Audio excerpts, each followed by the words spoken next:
Raúl, ¿cómo estás? Buenos días. Hola César, ¿cómo estás? Acá reuniéndonos otra vez para presentar en esta oportunidad dos candidatos más a la presidencia de la República. No sabemos si van a presentarse solos. Es importante resaltar lo que ha pasado con el general en retiro Quiabra, que ha hecho una coalición de su partido con el Partido Popular Cristiano. Se va a presentar como candidato de la coalición. En este podcast vamos a hablar sobre dos personas. La primera de ellas es el candidato de Canseco y la segunda es Mario Vizcarra. Ujú. Bueno, Cada uno con respecto a Mario Vizcarra todavía no se sabe porque no hay nada definitivo al respecto, ¿verdad? Es verdad. Sin embargo, él podría ser el plan B de Vizcarra si es que él no puede acceder a participar a las justas electorales Ujú, después del trámite que está haciendo ante o al pedido de una medida cautelar ante la Corte Interamericana de Derechos Humanos, ¿no? Está ujú. pidiendo un habeas corpus, está pidiendo también una medida cautelar. La medida cautelar sale más rápido, pero no sabemos si le van a favorecer o no. Pero bueno, en todo caso, empecemos con este candidato, César, ¿qué te parece? Bien, bien. Tiene 79 años, eso es lo primero que salta a la vista, me llama la atención, pero al mismo tiempo porque pertenece a una guardia vieja de políticos, él Ujú. tiene una formación académica más o menos sólida, además una larga trayectoria política desde que era muy, muy jovencito. Claro, él nace de las canteras del APRA, recordarás, ¿no? Sí, claro, hijo político de Tausen Ascurra. Y Ujú. con Tausen Escurra se fue al movimiento de bases allistas. No sé si me permites hacer un poco de historia de lo que ha pasado en el APRA. Sí. Fallecido Víctor Raúl Laya de la Torre, bueno, las cosas se complicaron en el partido porque el líder histórico había fallecido y había que recomponer una serie de estructuras en el APRA. Y antes de las elecciones de 1980 hubo un congreso en el APRA, el famoso Congreso número 13. Y en ese congreso, Alejandro Villanueva tomó por asalto, por llamarlo de alguna manera, las riendas del partido. Y hubo una escisión. Andrés Tausen Escurra salió del partido aprista y formó su propio partido que se llamó Movimiento de Bases Allistas y Francisco de Canseco lo acompañó en ese partido. Entonces pasó de ser un militante aprista muy conocido, a pesar de su juventud era muy conocido, a ser miembro de otro partido que también era de origen aprista, pero con una tendencia más hacia la derecha con Andrés Tausen. Ujú, Eso fue una cosa que cambió la historia del partido aprista. Más adelante, en el 80, Villanueva del Campo postuló a la presidencia por el partido aprista, pero quien ganó fue Belaúnde Terry, pues, recordarás. ujú. Y su candidato después, en el año 85, fue Alan García Pérez, que fue el primer aprista que pudo ocupar la presidencia de la República en el Perú. Ujú. Tras la muerte de Ayala, APRA entró en una vorágine de, yo diría, de perversión, ¿no? Porque no halló un fundamento intelectual adecuado ni unas bases morales necesarias para construir una propuesta éticamente coherente y económicamente viable. Cuando hablamos de derecha, en estos momentos al menos, lo primero que se me ocurre en la cabeza es estas derechas, como dicen ahora, brutas y achoradas.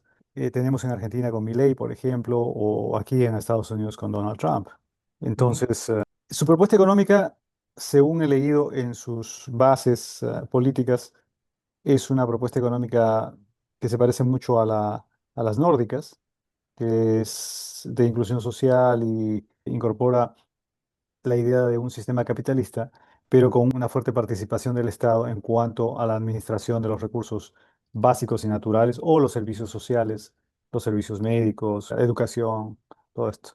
Esa propuesta económica y política la tiene Díez Canseco. Claro, he escuchado también una entrevista de hace algunos meses, en Casi un el cual año, él, casi un año, casi un casi año. un año, en el cual él tiene la oportunidad de mostrar una serie de información en relación a su partido, cómo se originó, que es Partido Acción ahora. Entonces, mm, yo percibo en él una persona de tinte conservador también, a pesar de que pueda haber cierto matiz más liberal, centro derecha, no sé cómo llamarlo, pero también me parece una persona muy conservadora, muy crítica de lo que es la izquierda, no la califica como izquierda, sino la encaja dentro de lo que puede considerarse comunismo. Ujú, No establece ninguna diferencia ni ningún matiz en el lado de la izquierda, ¿no? Entonces, para él, quien se inició como izquierda después termina siendo, por ejemplo, un dictador como Putin, ¿no? ujú. O como lo que puede haber pasado en Cuba con Fidel Castro, en Venezuela y también en Nicaragua. Pero no ve, por ejemplo, algo como lo que pasó en Chile con Bachelet, que es una persona de izquierda, pero una izquierda centrista, digamos, con ciertos matices conservadores también, es verdad. Entonces, O con la izquierda de Uruguay, ¿no? o con la izquierda de Uruguay, exacto. No lo ve así. Entonces tiene una visión bastante absolutista, por llamarlo de alguna Es manera, ¿no? reducida, reduce a la izquierda al comunismo. Al comunismo, exacto. Así es que probablemente ese mensaje cale en algunas personas, sobre todo las personas que viven en las grandes ciudades, Lima o qué sé yo, o en Piura, que han votado una gran mayoría por Keiko Fujimori en la última elección entre Pedro Castillo y ella.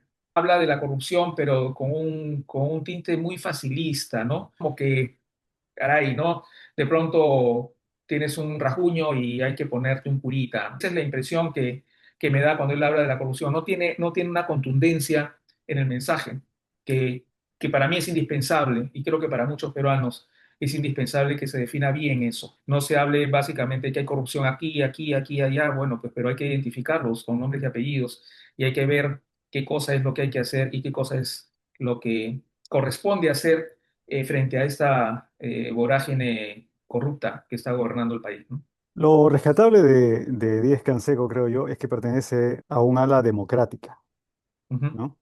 Y que cuando uno lo escucha hablar, siente, por lo menos yo lo he sentido, lo comentábamos antes, una enorme diferencia entre un hombre más o menos bien educado y la caterva de políticos que saben a postularse a la presidencia últimamente, ¿no? Un manejo, por lo menos, de cierta memoria histórica, que bien es cierto, es selectiva, también es cierto que por lo menos es inteligente.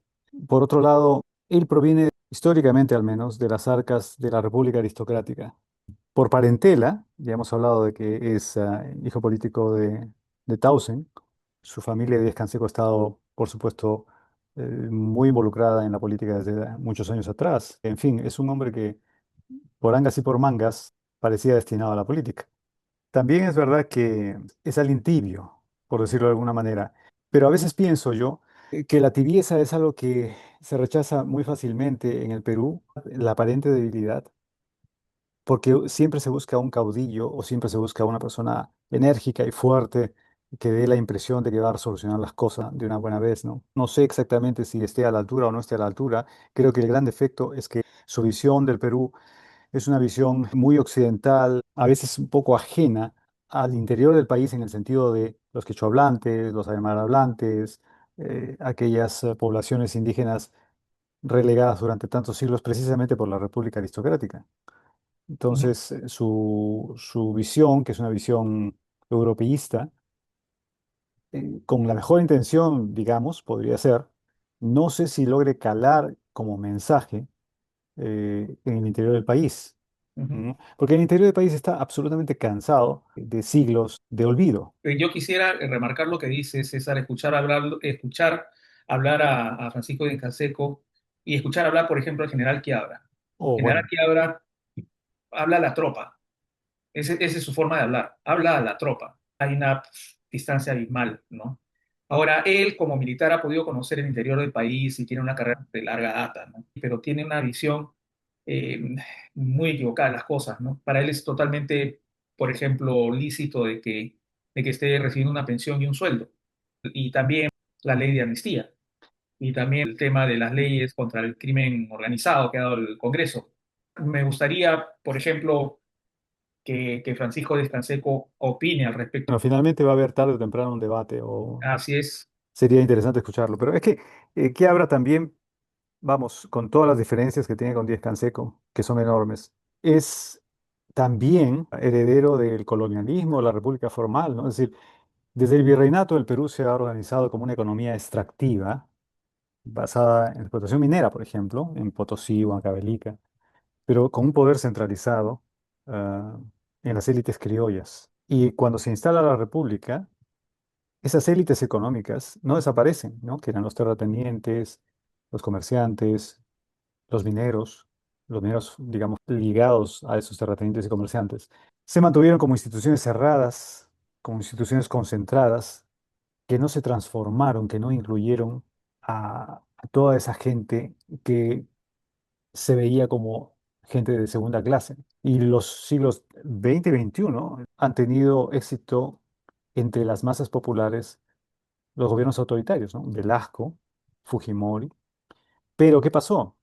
Que mantuvieron de todas maneras, pese a los discursos, un Estado que siempre estuvo dominado entre bambalinas, quizá moviendo los hilos, por élites políticas y económicas herederas de ese viejo colonialismo, con cambios de fachada, es cierto, pero continuando con la exclusión social y política. Ujú, Entonces, en Quiebra se nota mucho eso, se nota muchísimo por la forma en que se expresa, ¿no? ujú, Es la expresión de una verticalidad sin máscaras. ujú, En Diez Canseco lo que siento, puedo equivocarme, pero por lo menos viendo su trayectoria, es una intención que puede ser buena, pero que no cambia esa mentalidad de estructuras, ¿no? Habría que escucharlo más, pero tengo esa primera impresión de él. Y yo creo que es un personaje que tiene un background bastante aceptable, es una persona muy culta, que tiene mucho conocimiento de la política peruana de décadas, no es casi un octogenario, Sí, sí. es importante también tomar en cuenta eso. Sin embargo, se le ve bien, se le ve entero y lúcido hasta el momento. Entonces, vamos a ver cuál va a ser su propuesta precisa en temas puntuales y con quién se va a aliar, porque en la entrevista que estuve viendo de él, César hablaba de una probable coalición con algunos partidos que no están presentándose a la elección por X y Y motivo, porque no pudieron alcanzar las firmas necesarias o porque no han tenido la intención de presentarse y básicamente quieren compartir esta propuesta de Canseco, que vamos a conocerla en detalle posteriormente, en los meses siguientes. Es una alternativa que tenemos dentro de los 43, que ya no son 43, parece ser por el momento 42, porque ya hay una coalición, ¿no? También sigan más coaliciones para que podamos tener una mejor cartilla de votación, porque con 43 eso no va a alcanzar en una mesa de la Cámara Secreta. El problema que tienen este tipo de personas como Belaúnde o Díaz Canseco o tuvo Bustamante y Rivero es que van a generar una oposición si es que el Congreso es corrupto. Si Ujú. el siguiente Congreso es corrupto, no sé si dure. Ese es un gran problema, ¿no? El gran problema de fondo no es, lo decías tú, no son tanto los candidatos, sino quiénes van a ser diputados y senadores en el próximo 2026, ¿no?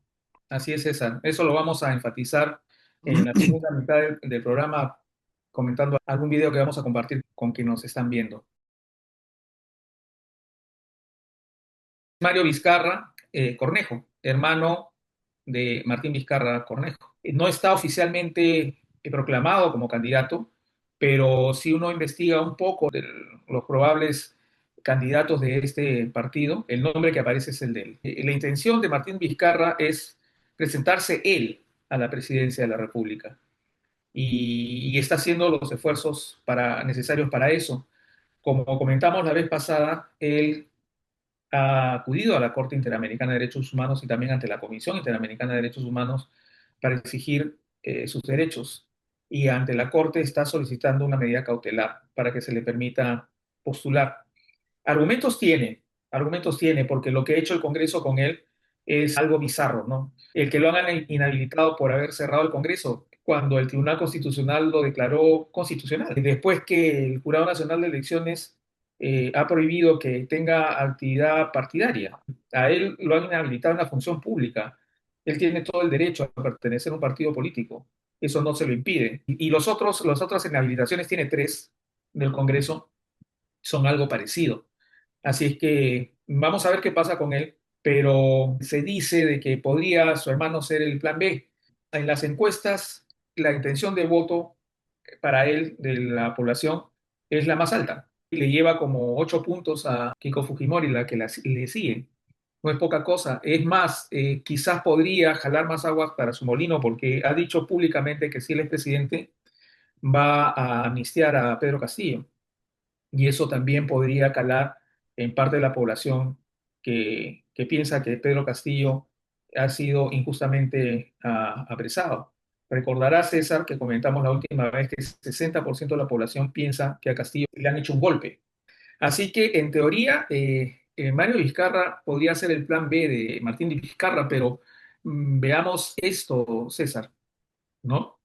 Este Esta es una noticia de Infobae que ha sido hecha por Marlon Carrasco, en la que dice, Martín Vizcarra, perdón, Mario Vizcarra, ¿quién es el hermano de Martín Vizcarra y que podría postular como su plan B en las elecciones de 2026? Bueno, permíteme leerlo porque es importante que nosotros sepamos esto.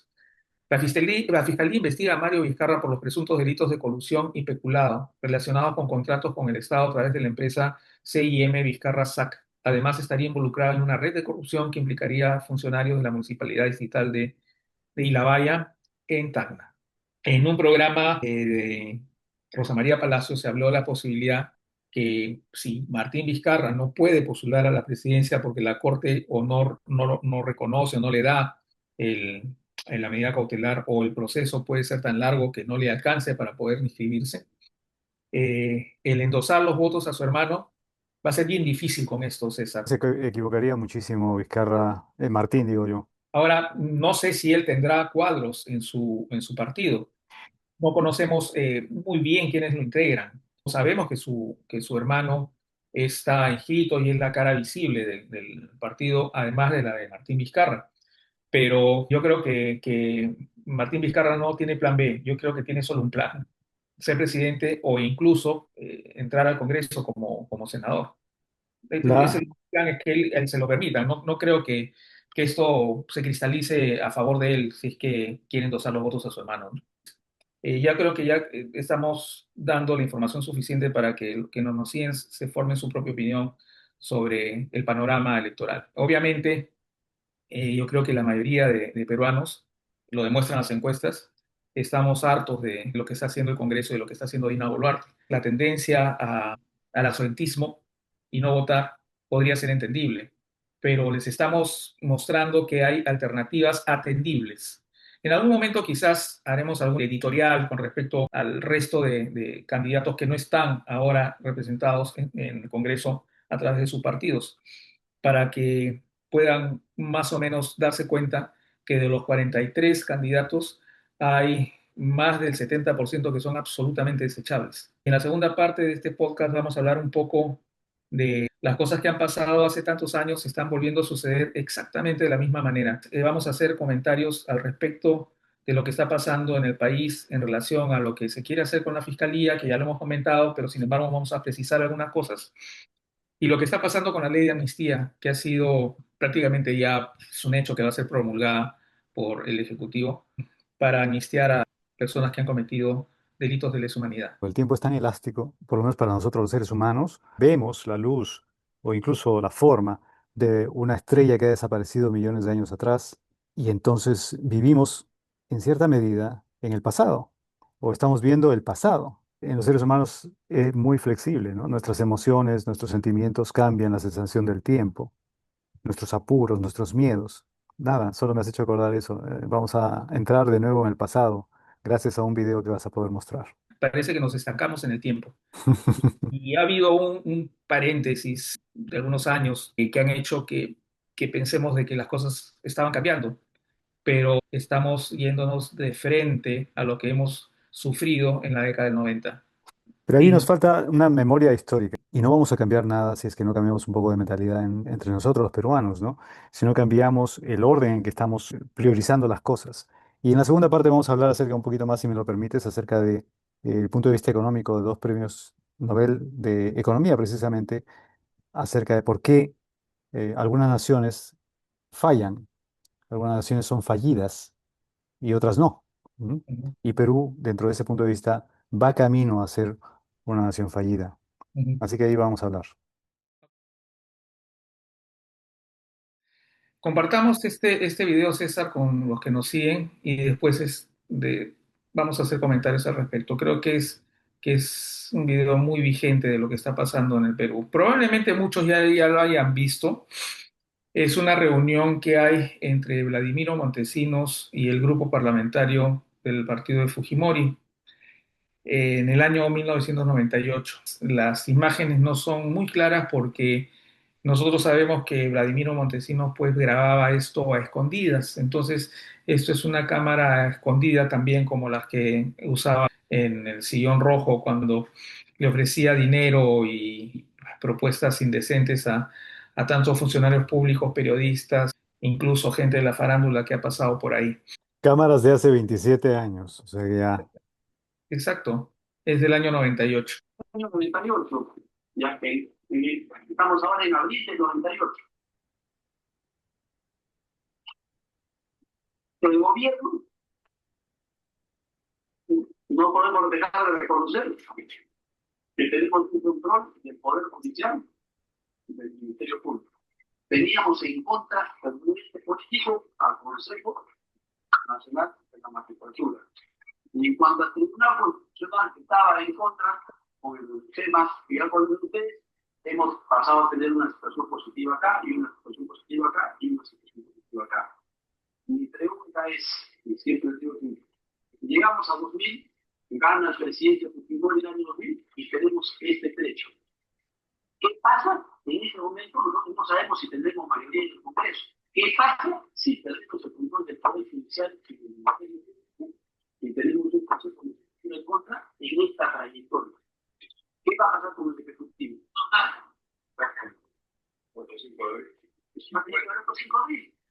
Entonces nosotros desde ahorita en previsión para evitar otros 5 abriles, estamos trabajando para que esta reforma del Poder Judicial no le cueste hasta la caleta de él, porque es la única forma que el gobierno puede tener el control de la Corte Suprema con los dictados provisionales. ¿De qué no es así de claro? Porque si no, en el año 2000 vamos a ir cosas, a perder el control de la Corte Suprema y vamos a... A ver, César, ¿algún comentario al respecto? Nada, es un déjà vu. Voy a tratar de compartir, aprovechando esta situación. El día lunes, Hildebrand entrevistó a Juanita Gubertus, que es directora de la División de las Américas de la Human Rights de las Naciones Unidas. Vamos a pasar un pequeño fragmento y por favor, todos aquellos que se interesen por escuchar toda la entrevista, no tiene pierde, es muy buena, para que veamos también lo mismo que tú has dicho, ¿no? Cómo está la situación. ¿Hay algún país en donde el Congreso esté fabricando leyes pro crimen? Francamente, no lo he visto en América Latina, César. Nosotros en general en la región tenemos, si se quieren, un continuum países autoritarios. Yo diría el mejor ejemplo en este momento es tristemente El Salvador, en donde hay un gobierno que ha decretado luego ya de 3 años sucesivamente regímenes de excepción, que ha suspendido el debido proceso, un poco le ha vendido a la ciudadanía que para tener seguridad tiene que sacrificar los derechos humanos. Es como un polo de lo que vemos en América Latina. Y en el otro extremo están países que han tratado de mirar hacia otro lado, dejando que el crimen organizado crezca, tristemente México bajo AMLO con la política de abrazos no balazos, o Colombia bajo un presidente Petro con la política de paz total, de negociaciones paralelas, hasta el momento infructuosas con distintos grupos de criminalidad organizada. Lo que no hemos visto en la región es un Congreso activamente legislando para permitir que el crimen organizado crezca. Y eso es tristemente lo que vimos que está sucediendo en Perú en este momento. ¿Qué tal? ¿Qué tal? Fascinante, ¿no? Así es. El informe de la Human Rights lo pueden, por supuesto, conseguir y leer con calma. Desafortunadamente, tú lo sabes, la propaganda ha hecho que las ONG y las instituciones que tienen preocupación social por los derechos humanos sean vistas a veces con cierto desprecio o con muchas dudas. Pero es importante, esto es de las Naciones Unidas, es un grupo multidisciplinario de gente que no tiene bandera política y que su único propósito es hacer un análisis exhaustivo de qué es lo que pasa en cada país. Y ese es el informe de este año y pueden descargarlo de la red, Ujú.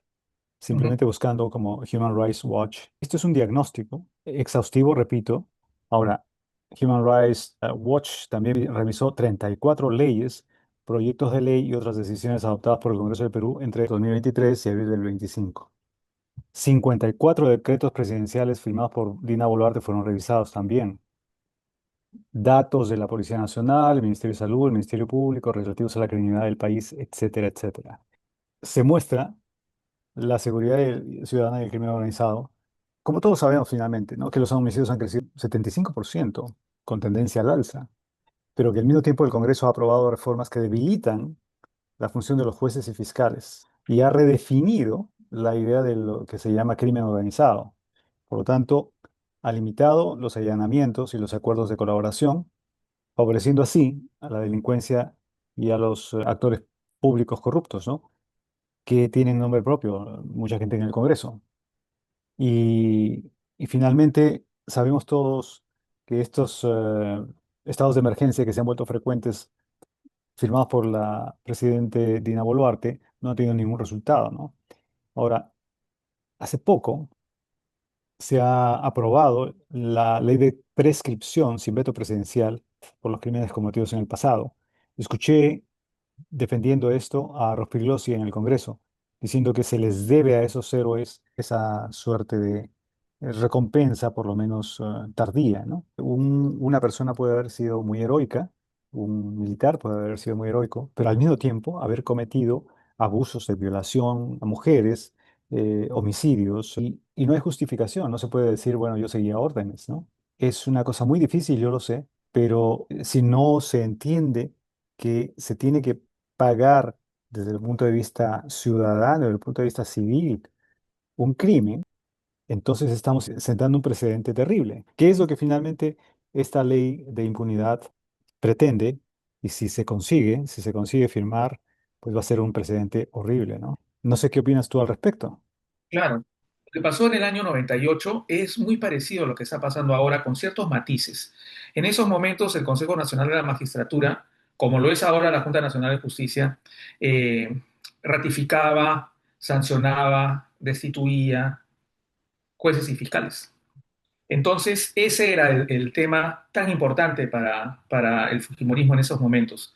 Evitar de que Blanca Nelly Colán sea destituida, por ejemplo, o que el presidente del Poder Judicial sea destituido, que toda la Corte Suprema que estaba a favor de Fujimori sea cambiada o sancionada por alguna denuncia de algunas instituciones civiles que pudieran demandar justicia, ¿no? No tenían claro cómo iba a ser el Parlamento después, qué es lo que está motivando en estos momentos al Congreso a hacer todo lo que están haciendo en relación a tomar por asalto la Fiscalía de la Nación. Ujú, Ya tienen tomado todo, pero falta la Fiscalía de la Nación, ujú, porque la Fiscalía de la Nación acusa y hay una cantidad de carpetas fiscales que tienen los congresistas en estos momentos y la misma presidenta y el hermano de la presidenta y ministros de ella también con carpetas fiscales. Hay el jefe de la policía, el comandante general de la policía también tiene una investigación fiscal en relación a coimas que probablemente habría recibido a través de dinero de la minería ilegal. Entonces es indispensable, pues para ellos, como dicen, gritó Luz Salgado, nos matan, o el otro que puede haber un 5 de abril, o nos hacen pedazos. Y lo mismo ha dicho Abanto. Ahora, en relación a Human Rights Watch, sí, pues es una vergüenza yo no sé si llamarlo vergüenza o qué, pero es que la gente tiene que darse cuenta de lo que está pasando en el país, ¿no? Que pareciera que la gente lo que le interesa básicamente es, bueno, tener trabajo, poder equilibrar el presupuesto de la casa y vivir en una burbuja. Pero en un país tomado por la corrupción no puedes vivir en una burbuja. O eres parte de ella o estás en contra de ella. No hay matices. Tú no puedes vivir aparte en un mundo imaginario en el cual tus hijos no van a tener el riesgo de que de pronto, como esta niña de 3 años que hace una semana ha sido asesinada por sicarios, ujú, no, el asunto tiene que valorarse de esa manera. Y también, igual como dice la del ingeniero Montesinos, si no hay seguridad de que el Parlamento sea favorable en esos momentos el fujimorismo y en esos momentos el pacto corrupto, en donde también está, desde mi punto de vista, me puedo equivocar, pero creo que está liderado principalmente por el fujimorismo, porque el ADN es exactamente igual, lo que pasó en el 98 con lo que está pasando ahora, exactamente igual. Entonces, el tema va por ahí. Y el tema que estamos tratando de sensibilizar con este humilde programa, César, es que la gente se forme su propia opinión, obviamente, pero que hayan corrientes de opinión para tratar de evitar que el país caiga eh, en un abismo del cual no vamos a poder volver nunca. Ese es el gran riesgo, ¿no? Cuando tú hablas, por ejemplo, de que vivimos en una burbuja, estamos hablando fundamentalmente de la clase media peruana. Y es más, la clase media fundamentalmente que de la costa. Hablábamos la semana pasada de aquella clase media que tenía aspiraciones aristocráticas y que de alguna manera compraba prácticamente la vida de personas, como los cholitos, ¿no? Esta clase media es la que tiene que cambiar de mentalidad. Esta idea de vivir el día es muy peligrosa, es extremadamente peligrosa, porque una de dos, o se construye una nación de espaldas al interior del país, lo cual generaría tarde o temprano una bomba social, o buscamos incorporar todas estas naciones que conforman el Perú en un diálogo muy difícil, pero que entienda que la corrupción nos lleva al abismo y que estamos participando de ella, ¿no? Lo has comentado tú muchas veces, desde el momento en que nosotros pagamos una coima a un policía, en lugar de aceptar, aunque nos duela, la multa, por ejemplo, ¿no? Ujú. O de presentar públicamente las denuncias. ¿Te acuerdas de esa gente que andaba con su camarita a veces y pescaba a los policías? Yo sé que se corre riesgo, por supuesto que se corre riesgo, pero tarde o temprano nosotros vamos a seguir en mayor riesgo todavía, ¿no? Así es. Acabas de poner el ejemplo de la niña. Mientras tanto, en Lima, López Aliaga se llena, digamos, la boca con el tren que no funciona o que se ha descarrilado hace poco, o en fin, estos politicastros que tratan de persuadirnos de las bondades de su propuesta con engañifas, ¿no? Hay que decirlo de esa manera, directamente, creo yo, ¿no? El gran problema de este Congreso es que se ha instalado como la mente de la corrupción, la que Ujú. facilita la corrupción. Fíjate, cuando uno revisa la historia de la humanidad, no solamente del Perú, ¿cuál era la mejor manera en que los gobiernos de todo tipo conseguían que la población se una como un grupo o un rebaño asustado, ¿no? Cuando gritaban, viene el lobo, todos se reunían, ¿no? Pues la mejor manera a veces es generar un enemigo común.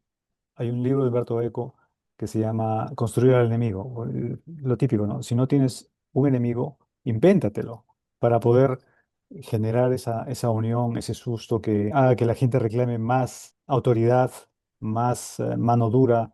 Así es, César. Yo quisiera resaltar dos cosas. Crear un enemigo, ¿no es cierto? Entonces, quieren que el Tren de Aragua y los que están a cargo del monstruo y todos se consideren terroristas. Porque si la gente vuelve a meterse en la mente el tema de que en el Perú hay terrorismo y que el fujimorismo derrotó al terrorismo, entonces, bueno, pues, ¿no? Esa es una forma de tratar de atraer a la gente. Eso es por un lado. Por otro lado, cuando se comenta en la entrevista de que el Perú está legislando a favor del crimen organizado, no es solamente en estos momentos. Lo mismo pasó en la época de Fujimori, Ujú, cuando el Grupo Colina fue denunciado por la masacre de Barrios Altos. Fujimori los amnistió. Fue la Corte Interamericana que prohibió esa amnistía porque los delitos de lesa humanidad no pueden amnistiarse. Que es el tema que espero los jueces que tengan en sus manos las solicitudes para acogerse a esta ley, todos los que han cometido crímenes de lesa humanidad, hagan exactamente lo mismo. Hagan priorizar la convencionalidad y hagan control difuso. Y que esta ley que ha promulgado en el Congreso jamás se aplique. Entonces, bueno, lo que hizo Fujimori fue dar otra ley para impedir que cualquier organismo supranacional intervenga en las decisiones del Estado. Entonces, bueno, en esos momentos estábamos viviendo en una dictadura con nombre y apellido. Ahora estamos casi en lo mismo. La diferencia es que hay una pelea en Palacio de Gobierno que no gobierna, ¿no? Simplemente, como dice César Hilera muy bien, va a Palacio y cumple órdenes. Entonces, quienes gobiernan son un grupo, un grupúsculo corrupto de gente que está interesada que en las elecciones de 2016, además de no perder el poder, no vayan a la cárcel. Ese es el asunto. Lo mismo está pasando, pues. Cuando se habla que estamos volviendo a los 90, no es una expresión retórica, Mm. es algo absolutamente cierto. Y no nos estamos dando cuenta quizás la magnitud de ese hecho, César. Ha habido una campaña muy fuerte en contra de la intervención de organizaciones internacionales con esa manipulación populista de que somos una nación independiente Soberana. soberana y que tenemos que ser nacionalistas y que nadie tiene que irrumpir y venir a decirnos lo que tenemos que hacer. Ese es el discurso típico que lo llevó a cabo Fujimori y lo está tratando de llevar a cabo gran parte de este Congreso. Primero, hay que recordar a la población dos cositas. Una que tú me hiciste recordar hace poco también, que las normas internacionales por la Constitución peruana están por encima de los decretos leyes o de las normas temporales dadas por este gobierno. ¿M? Ujú. Porque uno ha firmado acuerdos con carácter de ley. Ya el planeta Tierra está tan interconectado que ni siquiera Estados Unidos, con todas las ambiciones de Trump, o la Rusia de Putin, o cualquier otra grandes naciones, o China, puede prescindir totalmente de otros países, ¿no? No puede hacerlo. La gran deuda externa de los Estados Unidos, por ejemplo, la más grande deuda externa del mundo, además, no se lo permite tampoco.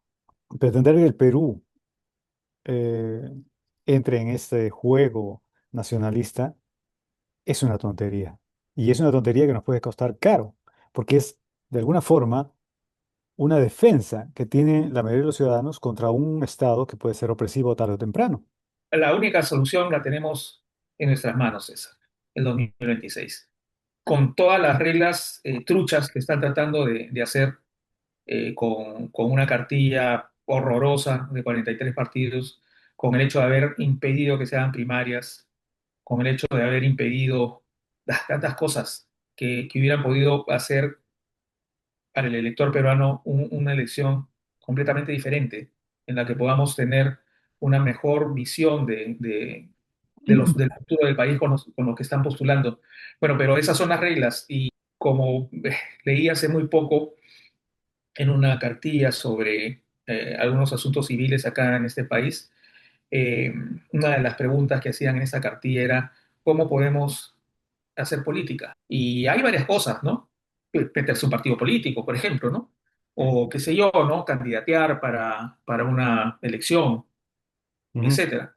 Pero la más básica es ir a votar, ir a votar. Esa es la forma primaria, básica y elemental de participar en política, votar y dar su opinión a través del voto. Entonces, insisto una vez más que es importante que no haya ausentismo y es importante no volver a votar por, por los partidos que están y los vientres de alquiler que van a haber, ¿no? Que van a Claro, haber definitivamente, ¿no? Que, bueno, que representen al pacto corrupto que nos está haciendo tanto daño y que va a ser muy difícil de que el país se recupere, va a tardar mucho. Pero si es que eso sigue permaneciendo, tomando las riendas del poder, la cosa va a ser muy complicada, César, muy complicada. permíteme recordar algunos puntos esenciales, ¿no? El Congreso, por ejemplo, con la ley 32108, ¿qué hizo? Redefinió la idea de organización criminal, dificultando allanamientos al exigir la presencia del abogado y pruebas más estrictas. Ya lo hemos visto antes en otros programas. ¿Y qué pasó? Que esto obstaculiza investigaciones de grupos de extorsión, investigaciones a la minería ilegal, a la trata de gente, a los crímenes ambientales, etcétera, ¿no? Con la ley 32.130, que se llama la transferencia de investigación preliminar a la Policía Nacional de Perú, se le otorgó a la Policía Nacional la facultad de dirigir las investigaciones preliminares, en lugar de que lo hiciera el Ministerio Público, o sea, los fiscales y los jueces, ¿no? Eso debilitó, obviamente, el rol constitucional de la Fiscalía y del Ministerio Público en general, ¿no? Dando a poder a la Policía Nacional, que sabemos con honrosas excepciones cómo se está portando, un poder peligroso de decisión y diagnóstico. Luego, la reforma constitucional que busca debilitar a la Junta Nacional de Justicia, en donde sustituye a la Junta Nacional de Justicia con un Senado poderoso que se hace responsable o se haría responsable en el futuro del nombramiento y remoción de jueces fiscales y autoridades electorales. O sea, tendría un poder enorme, ¿no? Y con eso se destruye la independencia judicial y se destruye la imparcialidad de cualquier posible elección o remoción de las autoridades. Luego, la prescripción de delitos de lesa humanidad con la ley 32.107, que declara prescriptibles los crímenes de guerra y lesa humanidad cometidos antes de 2002-2003, ¿no? Y esto que ha defendido Borja Pelosi vergonzosamente, y que se ha, dicho sea de paso, contradicho a sí mismo, ¿no? Históricamente al menos.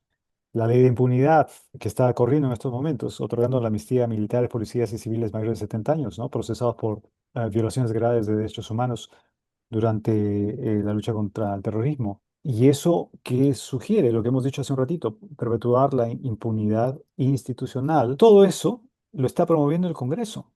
Y todo eso ha hecho, por supuesto, que Human Rights haya emitido este informe tan vergonzoso para el Perú.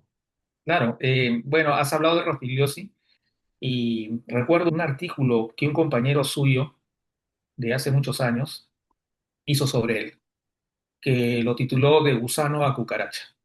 Él en sus inicios, ¿No será Franz Kafka? no, casi, ¿no? Casi. Casi, casi. Bueno, él en sus inicios ha sido una persona de extrema izquierda y Mm. después fue, digamos, matizando su ideología izquierdista, tirándose más al centro y ha acabado en lo que es ahora, ¿no? Ahora, por eso lo llama así. Y así le decían gusano en las épocas de la universidad. Ahora, César Hildebrand lo llama bolsa de basura con patas, ¿no? Que, bueno, yo la verdad que yo no sé cómo puede ir a dormir este señor y cómo puede sentirse tranquilo sabiendo el concepto que se tiene de él, ¿no? Y yo no, y bueno, y todavía es entrevistado en algunos programas con mucho respeto y caray, no, en realidad nosotros en el transcurso de nuestra vida podemos redefinir nuestras posturas, ¿no? Pero siempre tiene que haber algo que lo motive. El tema de Mario Vargas Llosa, ¿no? Izquierdista de muy joven y cuando vio lo que pasaba en Cuba se quedó horrorizado. Entonces hay alguna motivación que a él le hizo cambiar de ideales que tenía en esos momentos de muy joven. Y en el transcurso del tiempo, bueno, se convirtió en una persona proclive a ser de derecha, bueno, un poco abigarrada realmente su posición política, que no ha sido, gracias a Dios, lo que ha marcado su vida, ¿no? Ha Ujú. sido, creo yo, más anecdótica. Su vida ha sido llena de literatura, de novelas y de cosas que ha dado lustre a su propia vida y al Perú, ¿no? El premio Nobel que ha tenido en literatura ha sido muy bien merecido, No, ¿no? por supuesto, por Y eso se supuesto. lo vamos a agradecer siempre, ¿no? Yo creo que el mundo de la ficción habita en el cerebro de Rospigliosi, pero de otra manera. La única explicación que se me ocurre a mí es un deterioro, sí, un deterioro cognitivo, supongo. La otra explicación es más triste, ¿no? Un deterioro moral. Bueno, lo mismo pasó con Nano Guerra García, ¿no? Que no ha sido del extremo de Rospigliosi realmente, pero así era Nano Guerra García cuando hablaba del Fujimorismo, pues que creo yo incluso cuando Rospigliosi hablaba sobre la ley de amnistía que favoreció al Grupo Colina, fue muy categórico en sus artículos periodísticos con respecto a lo que estaba pasando. Ujú, Y ujú. ahora él es el promotor de una ley idéntica, o sea, habrán matices por ahí y las personas beneficiadas no son los que en esa época fueron, porque era solamente para un grupo, pero el Grupo Colina también va a ser beneficiado por esa ley si se Claro, aprueba claro, claro. cuando cumpla 70 años, ¿no? Eso es lo que tenemos y ojalá que no lo tengamos en el próximo Congreso. Ojalá, César. Yo quisiera terminar mencionando un libro, si me permites. Es un Claro. libro que escribieron dos premios Nobel de economía, Acemoglu y Robinson. El libro se llama ¿Por qué las naciones fallan o son fallidas?, ¿no? En castellano. Sostienen que la clave para explicar la prosperidad o la pobreza de una nación radica en sus instituciones políticas y económicas. O sea, el desarrollo no depende de la geografía, de la cultura o la ignorancia de políticas económicas correctas, sino de cómo las instituciones distribuyen el poder y los incentivos en una sociedad. Y hacen una distinción entre instituciones inclusivas e instituciones extractivas. Las instituciones inclusivas, que son aquellas que desarrollan las naciones, en el sentido de que hacen mejor a una nación o a un país, son, desde el punto de vista político, son pluralistas, con participación amplia de la ciudadanía, controles al poder y al Estado de Derecho, y económicas que garantizan derechos de propiedad, fomentan la inversión, permiten competencia y movilidad social, y tratan de evitar los monopolios, los oligopolios, estas cosas, ¿no? Y entonces el resultado es una prosperidad más o menos sostenida. Y las instituciones extractivas, que son más bien las que caracterizan a nuestro país, en política es una concentración del poder en una élite o grupo reducido, sin contrapesos ni libertades apropiadas. Y desde el punto de vista económico es el uso del poder para extraer riqueza del resto de la sociedad sin generar innovación ni crecimiento real en términos de inclusión. Y por lo Ujú. tanto el resultado es un estancamiento o un colapso económico más tarde o más temprano. Una nación fracasa porque hay grupos dominantes que moldean las instituciones para beneficio propio, aunque ello empobrezca a la mayoría, ¿no? En otras palabras, la trampa de la pobreza es institucional. Cuando las élites tienen perder los privilegios, bloquean las reformas que podrían beneficiar al conjunto. Dime si no, lo que acabo de decir no es un retrato del Perú. Sí, exacto, tal cual, César. Imagínate, y así estamos. Así estamos. Bueno, hay que ser optimistas, como tú dices, Ujú. tenemos el derecho a voto todavía. Así es. Otro dato que me parece importante recordar es que en 1955, como recordarás, ah, se reconoció el derecho del voto a las mujeres. En ese momento ingresaron 480.000 más o menos electoras a votar y fueron elegidas 7 mujeres para el Congreso. Ahora, interesante porque esa ley que fue dada bajo el gobierno de Odría permitió ese derecho fundamental a las mujeres, pero hoy, en este momento, ya tenemos 13,8 millones de mujeres que pueden votar, que son más que los hombres, porque los hombres somos apenas 13,6 millones en el Perú que tienen derecho a votar. Y se van a sumar más mujeres, porque en el próximo año, en abril, 1,2 millones de mujeres acceden al derecho al voto. Significa, en resumen, que tenemos un bolsón de voto femenino más grande que un bolsón de voto masculino en el Perú. Así que las mujeres, en cierto sentido, van a poder decidir o podrían decidir el futuro del Perú. Bueno, para mí es una buena noticia. No, claro. Eh, yo Ah, vivo con mi esposa, tengo 2 hijas y tengo 2 gatas. tú vives en un harem. No, pero más allá de la broma, me parece que, Eso no es una broma, es una constatación. bueno, bueno, pero a lo que me refería en todo caso es que sí, me parece de que en países como el nuestro, donde el machismo es profundamente arraigado, la presencia de la mujer es Sí. urgente, ¿no? Porque no, nadie mejor que ellas que poder defender sus propios derechos.